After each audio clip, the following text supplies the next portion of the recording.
রাজধানীর আগারগাঁওয়ে গ্যাস লাইনের লিকেজ থেকে বিস্ফোরণে একই পরিবারের ৭ জন সহ মোট ৮ জন দগ্ধ হয়েছেন।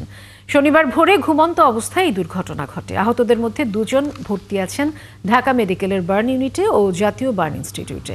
চিকিৎসা শেষে বাড়ি ফিরেছেন 5 জন। ভর্তি থাকাদের মধ্যে একজন অন্তঃসত্ত্বাও আছেন। এদিকে নারায়ণগঞ্জেও গ্যাস লাইনের লিকেজ থেকে একই পরিবারের 4 জন ভর্তি আছেন জাতীয় বার্ন হাসপাতালে। চিকিৎসকরা জানিয়েছেন এদের 4 জনের অবস্থাই গুরুতর। আরও জানাচ্ছেন সাজিদ সরকার।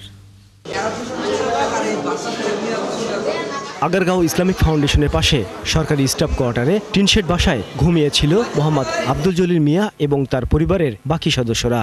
ভোর 4:30টার দিকে তার স্ত্রী আনেজা বেগম রান্নাঘরে আগুন জ্বালাতে গেলে বিকট শব্দে আগুন ধরে যায়। এতে তার স্ত্রী আনেজা বেগম, তার ছেলে আসিফ, সাকিব, আসিফের স্ত্রী মনিরা এবং তাদের 2 নাতনি ইভা ও ঈশা দগ্ধ হন। আহতদের উদ্ধারে এ ঘটনায় কলোনিতে বাস করা আরও একজন আহত হয়েছেন। হয়েছিল আরো কয়েকবার, বাড়িওয়ালারে বলছিলাম কিন্তু উনি ঠিক করে দেয় নাই।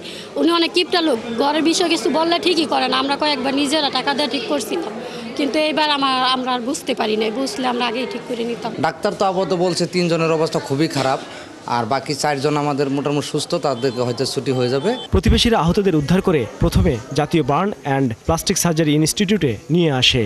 স্থান সংকুলন না হয় একজন ছাড়া বাকিদের ঢাকা মেডিকেল কলেজ হাসপাতালের বার্ন ইউনিটে পাঠানো হয়।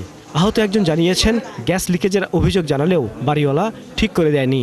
আমার আব্বু আম্মুর, বিশেষ করে আমার আম্মুর একটু ক্রিটিক্যাল অবস্থা, সে অপারেশন থিয়েটারে আছে। আমার আব্বুরও আপনার ডান হাতে পুরোটা প্লাস্টার করতে হয়েছে, আবার পা, হাত, তারপরে গলার পিছন দিয়ে সব পড়ে গেছে। ঘটনাটা করছে ভোর 5টার দিক দিয়ে। আমরা তো ঘুমিয়ে আছিলাম, ঘুম থেকে ওঠার দিকে সব একদম আগুন হয়ে গেছে। তখন আমরা সবাই দৌড়ায় রুম থেকে বেরোয় গেছি। এদিকে নারায়ণগঞ্জের সোনারগাঁয়ে গ্যাস লিকেজ থেকে বিস্ফোরণে একই পরিবারের 4 জন দগ্ধ হয়েছেন। ভোরে তাদেরকেও জাতীয় বার্ন ও প্লাস্টিক সার্জারি ইনস্টিটিউটে ভর্তি করা হয়। চিকিৎসক জানান নারায়ণগঞ্জের ঘটনায় সবার অবস্থাই গুরুতর।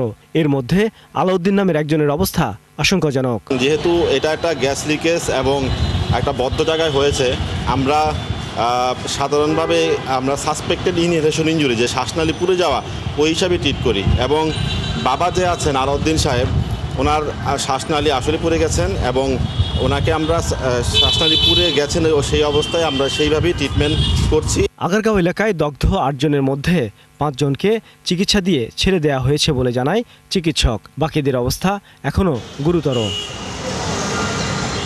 সাজিদ সরকার, 71, ঢাকা।